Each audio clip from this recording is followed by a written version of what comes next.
Welcome to 7 news Telugu బులెటిన్ల ముందుగా headlines. Gandhiji Champaran సత్యాగ్రహం స్వాతంత్ర ఉద్యమంలో కొత్త విశ్వాసాన్ని నింపిందన్న ప్రధాని మోడీ.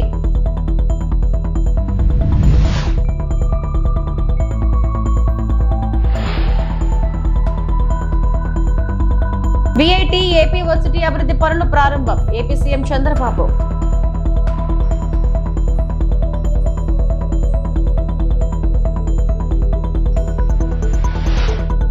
ప్రధాని మోడీ అమరావతి పర్యటన షెడ్యూల్ ఖరారు.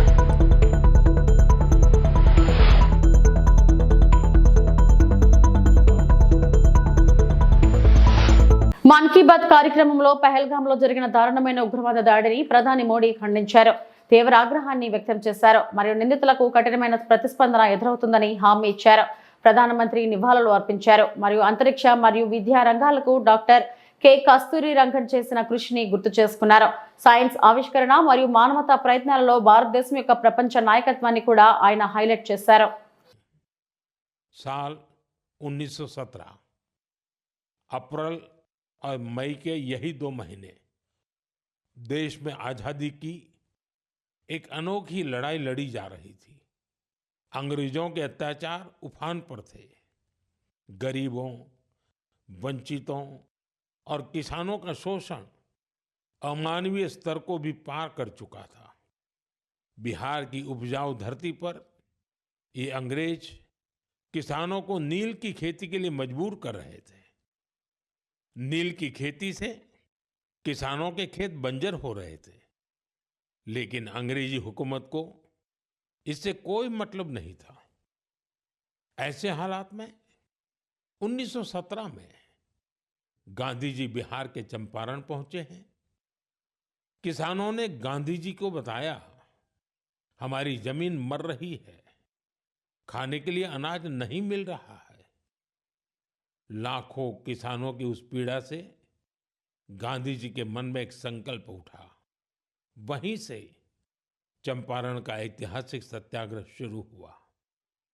चंपारण सत्याग्रह ये बापू द्वारा भारत में पहला बड़ा प्रयोग था। बापू के सत्याग्रह से पूरी अंग्रेज हुकूमत हिल गई।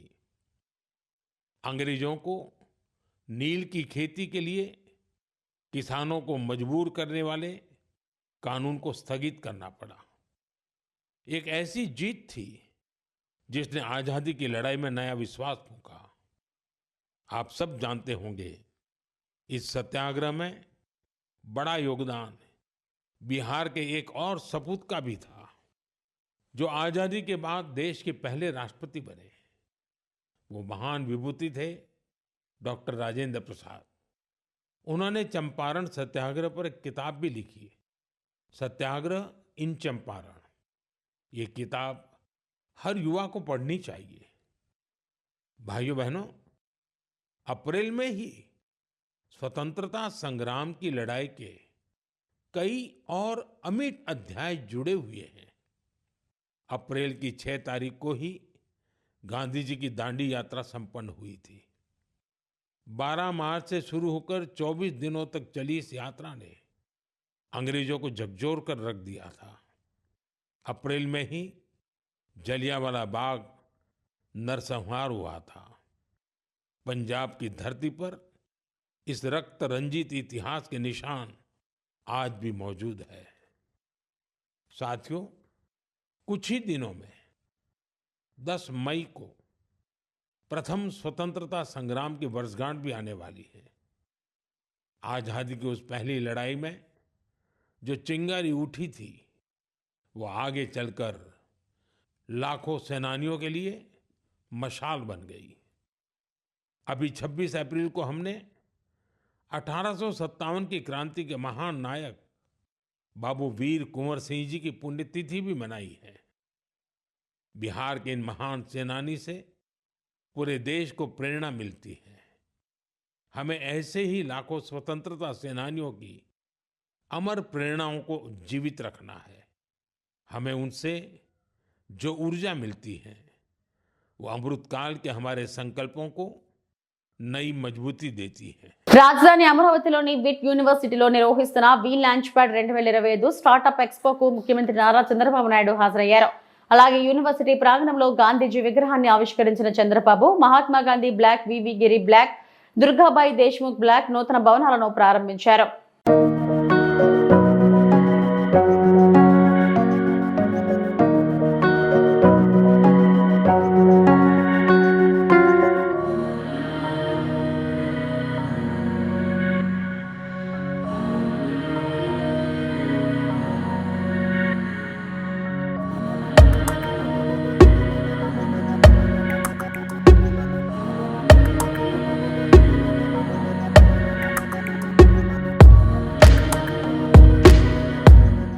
రేపు 2వ తారీఖున ప్రధానమంత్రి గారు అమరావతి పునఃప్రారంభం. ఈ కార్యక్రమం అదిరిపోయే విధంగా మీరందరూ కూడా రావాలని మీకు కూడా స్వాగతం పలుకుతున్నా. ఆ రోజు హైదరాబాద్లో నేను హైటెక్ సిటీ గురించి మాట్లాడి హైటెక్ సిటీ కట్టాం. అదే మరిగా ఐటీకి ప్రాధాన్యత ఇచ్చాం. ఈరోజు కాలం మారింది. ఇక్కడే క్వాంటమ్ వ్యాలీకి ఫౌండేషన్ వేస్తున్నాం. ఇండియాలో మొట్టమొదటిసారిగా ఒకప్పుడు హైటెక్ మాట్లాడితే ఐటీ మాట్లాడితే అర్థం కాలేదు. ఇప్పుడు క్వాంటమ్ కంప్యూటర్ మాట్లాడితే చాలా మంది అంటున్నారు అది ఏం చేస్తుందని. ఇప్పుడుండే కంప్యూటర్స్ కంటే 1000 రెట్లు ఫాస్టర్గా ఏది కావాలన్నా క్యాలిక్యులేషన్ చేసే శక్తి క్వాంటమ్ కంప్యూటర్కి ఉంటుంది. ఇంకో పక్కన ఇక్కడ పిల్లలున్నారు, వీటిలో మీరున్నారు. ఆల్గరిథమ్స్ రాసే బాధ్యత మీదే, ఏఐ రాసే బాధ్యత మీదే. ఒకప్పుడు ఐటీ అంటే తెలియని వాళ్ళు ఐటీ నేర్చుకుని ప్రోడక్ట్స్ తయారు చేశారు. ఈ రోజు మీరందరూ కూడా నేను ఒకే పిలిపించాను. ప్రతి ఒక్క ఇంటికి ఒక ఏఐ యూస్ కేస్ అన్న తయారు చేయాలి, లేకపోతే ఏఐనా వాడాలని. ప్రతి ఒక్క ఇంటిలో ఒక ఆంట్రప్రెన్యూర్ తయారు కావాలి. ఒకప్పుడు మీరందరూ ఉద్యోగాలు అడిగేవాళ్ళు. నేను మొట్టమొదటిసారిగా ఎమ్మెల్యే అయినప్పుడు చూశాను. అవసరమైతే ఇంట్లో ఉండే 2 ఎకరాలు అమ్మి లంచం ఇచ్చి ఒక అటెండర్ పోస్ట్ అడిగేవాళ్ళు. ఇప్పుడు ఎవ్వరు కూడా కలెక్టర్ పోస్ట్ వచ్చినా కలెక్టర్ కంటే ఐటీ బెటర్ అని అందరూ కూడా ఐటీ చేసి గ్లోబల్ సిటిజన్స్ అయ్యే పరిస్థితికి వస్తున్నారంటే అది తెలుగువాడి సత్తా అని మరొకసారి తెలియజేస్తారు. రాజధాని అమరావతి పనుల పునఃప్రారంభం కోసం ప్రధాని మోడీ పర్యటనపై ప్రాథమికంగా షెడ్యూల్ ఖరారైంది. మే 2వ తేదీన ప్రధాని మోడీ తిరువనంతపురం నుంచి మధ్యాహ్నం 2:50 విజయవాడ గన్నవరం విమానాశ్రయానికి చేరుకుంటారు. అక్కడ నుంచి హెలికాప్టర్ ద్వారా అమరావతి చేరుకుంటారు. 3:25 ప్రధాన వేదిక వద్దకు వస్తారు. మధ్యాహ్నం 3:30 నుంచి 4:45 వరకు రాజధాని పనుల పునఃప్రారంభ కార్యక్రమంలో పాల్గొంటారు. ఆ తర్వాత 4:45 హెలికాప్టర్లో విజయవాడ విమానాశ్రయానికి వెళ్తారు. అక్కడ నుంచి నేరుగా ప్రధాని మోడీ ఢిల్లీ చేరుకుంటారు.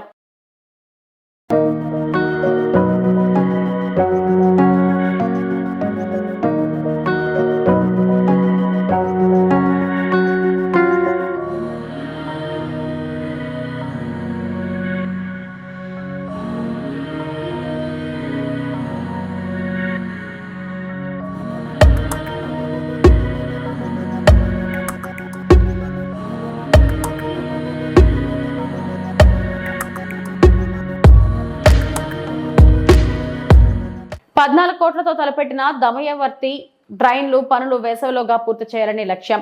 పాలకొల్లు పట్టణంలో 14 కోట్లతో తలపెట్టిన దైమపర్తి మురుగు డ్రైన్ పనులను మంత్రి డాక్టర్ నిమ్మల రామానాయుడు పరిశీలించడం జరిగింది. పనులు వేగవంతంగా జరుగుతున్నాయి.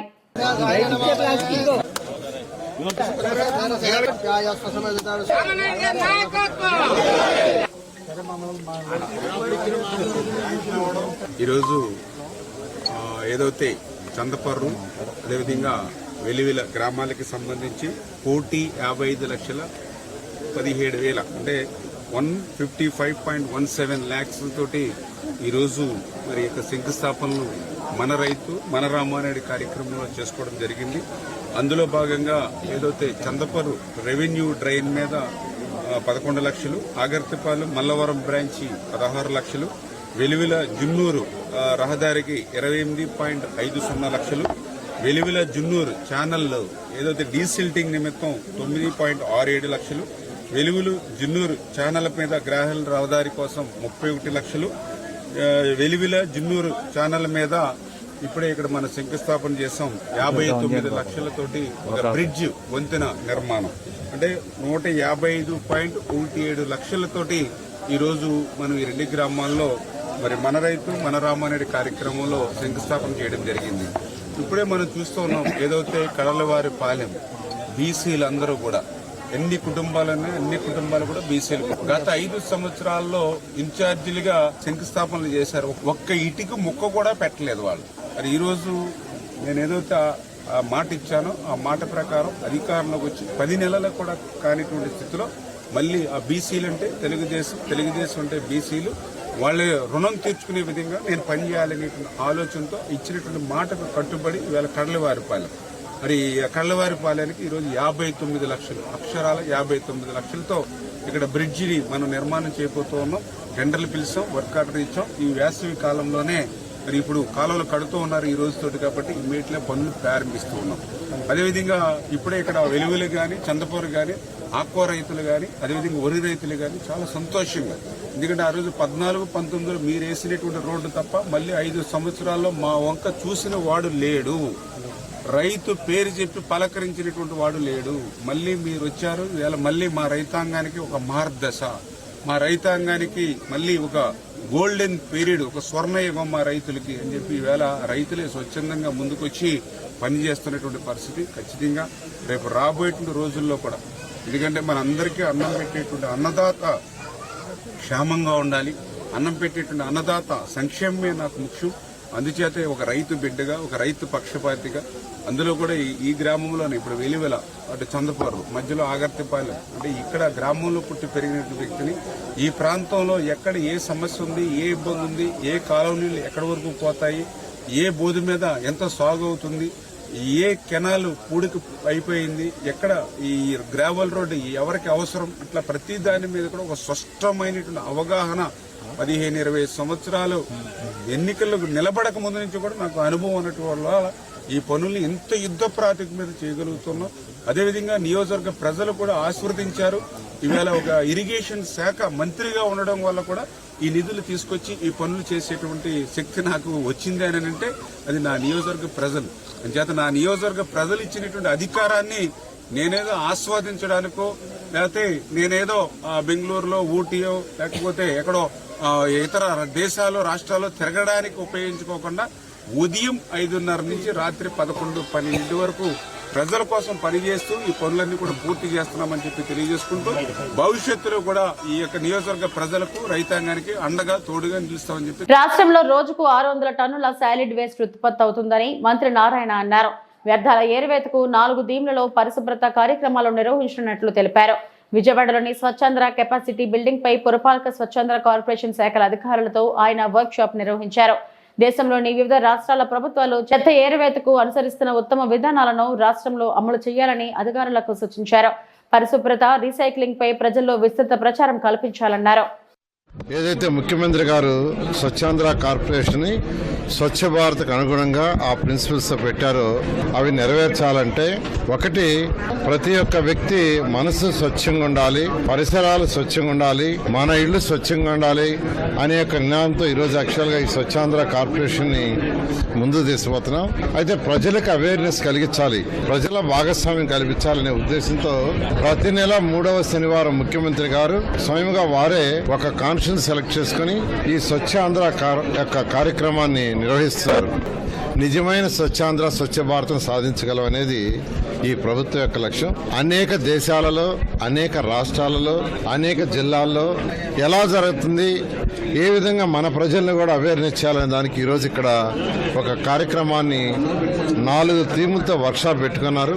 దాంట్లో వచ్చే అవుట్పుట్ తీసుకొని వాటిని ఇంప్లిమెంట్ చేసి ప్రజలకు అవేర్నెస్ కల్పించి నిజమైన స్వచ్ఛాంధ్ర, స్వచ్ఛ భారత్ని ఈ రాష్ట్రంలో నెలకొల్పడం జరుగుతుంది. తిరుమల శ్రీవారిని సినీ నటుడు నాని, నటి శ్రీనిధి శెట్టి దర్శించుకున్నారు. ఆదివారం వేకువజామున శ్రీవారి సుప్రభాత సేవలో వారు పాల్గొన్నారు.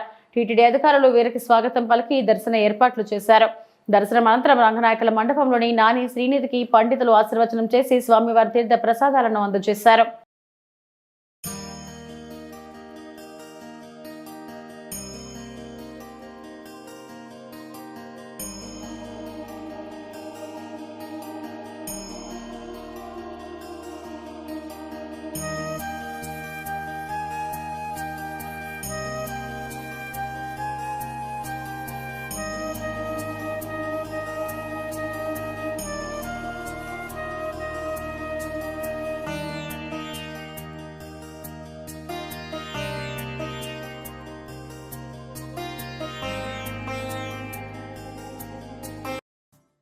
దర్శనం చాలా బాగా జరిగిందండి. నేను రెగ్యులర్గా వస్తాను ప్రతి సంవత్సరం. అండ్ ప్రతి సినిమా ముందైతే ఇది ఒక చిన్న రిచువల్ లాగా అయిపోయింది, లేకపోతే అది వచ్చిన ఇన్కంప్లీట్ ఫీలింగ్ ఉంటుంది. చాలా బ్యూటిఫుల్గా జరిగింది ఈసారి దర్శనం. And I'm so happy. Thank you. తిరుపతిలో వైఎస్ఆర్ కాంగ్రెస్ పార్టీ సమన్వయకర్త భూమన అభినయ్ ఓ వినూత్న కార్యక్రమాన్ని నిర్వహించారు. ప్రజలకు కూటమి ప్రభుత్వం చేసిన మోసాన్ని వివరించారు. ఈ 10 నెలల్లో మీకు దక్కాల్సిన లాభం ఎంత, మీరు మోసపోయిన మొత్తం ఎంత అన్నది స్పష్టంగా ప్రజలకు తెలియజేశారు. ఇంటికి వెళ్లి ప్రజలతో మాట్లాడుతూ సూపర్ 6 హామీల్లో భాగంగా మీకు తల్లికి వందనంలో భాగంగా ప్రతి పిల్లవాడికి 15,000 రూపాయలు అందుతున్నాయా, నిరుద్యోగ వృత్తిగా 3,000 రూపాయలు అందుతుందా, ఉచిత బస్ ప్రయాణం అమలైందా, ఇంటికి 3 సిలిండర్లు ఇచ్చారా, అన్నదాత సహాయం పేరుతో 20,000 రూపాయలు ఇచ్చారా, మహిళా శక్తి పథకం కింద ప్రతి మహిళకు నెలకు 15,000 రూపాయలు ఇస్తున్నారా అంటూ ప్రశ్నించారు. ప్రతి ఇంటికి వారు పొందాల్సిన మొత్తం సొమ్ములు ఎక్కువ వేసి ఇంత మొత్తాన్ని కూటమి ప్రభుత్వం మిమ్మల్ని మోసం చేసిందని వివరించారు. ఎవరైనా టీడీపీ, జనసేన, బీజేపీ నాయకులు వస్తే ఈ లెక్కలు చూపించి మీ డబ్బులు ఎప్పుడు వస్తాయో నిలదీయండి అని ప్రజలకు పిలుపునిచ్చారు. నేను అధికారంలోకి వస్తే ఈ సూపర్ 6 హామీలన్నింటినీ కూడా చూద్దాం. అది ఏంటంటే చంద్రబాబు గారు ఈ 10 నెలల్లో మన ఇంటికి చేసిన మంచి ఏంది, చెడు ఏంది అని తెలియజెప్పే కార్యక్రమాన్ని మేము చేస్తున్నాం. దీని పేరు చంద్రబాబు ఘరానా మోసం. ఒక్కసారి చూద్దాము. చంద్రబాబు గారు ఈ సూపర్ 6 హామీల్లో మొదటిది తల్లికి వందనం. స్కూలుకు వెళ్లే ప్రతి విద్యార్థికి ఏడాదికి 15,000 రూపాయలు ఇవ్వడం. మన ఇంట్లో ఎవరైనా స్కూల్కి వెళ్తున్నారా? లేరు. అంటే ఈ పథకం మనకు అందదు, అవసరం లేదు. నిరుద్యోగులు ఎవరైనా ఉన్నారా? అబ్బాయి సాయి, హాయమ్మా సాయి, నీకు నిరుద్యోగ వృత్తి అందుతుందా? అందట్లేదు. నువ్వు ఒకటివే ఇంట్లో నిరుద్యోగి. ఇద్దరున్నారా? మీ బ్రదర్ కూడా? ఓకే. అంటే మీకు ఈ 10 నెలల్లో మీకు 3,000 ఇంటూ 10 అంటే 30,000, అన్నకు ఒక 30,000 అంటే 60,000 వచ్చి ఉండాల. మన ఇంటికి రాలేదు, అంతేనా? మహిళలకు ఉచిత సగం మీరు ఒక్కళ్ళే కదా ఉండేది, ఇంకా మహిళ. సో మీకు ఈ పథకం ఏమన్నా ఉచితంగా ప్రయాణించారా బస్సులో మీరు ఎప్పుడైనా?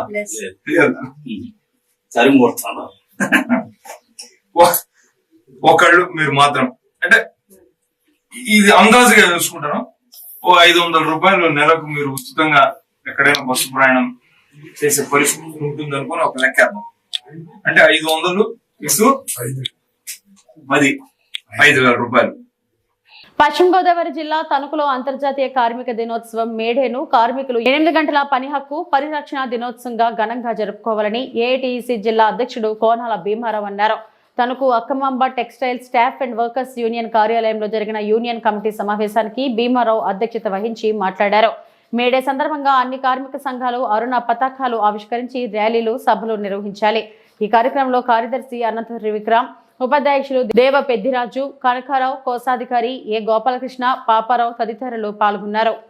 ఇక్కడ కార్మికుల యొక్క శ్రమ దోపిడీకి వ్యతిరేకంగా 8 గంటల పనిని సాధించుకోవడం జరిగింది. వీళ్ళు 8 గంటల పని తీసి 10 గంటల పని మార్చడం అనేటువంటిది కార్మికులను కట్టుబానిస చేయడం తప్ప మరొకటి కాదు. అలాగే కార్మికులు పోరాట సాధించుకున్న 44 కార్మిక చట్టాలు వీళ్ళ కార్పొరేట్లకి, యజమానులకు అనుకూలంగా కార్మిక వర్గానికి తీవ్ర హాని చేస్తూ 4 లేబర్ కోడ్లు తీసుకురావడం జరిగింది.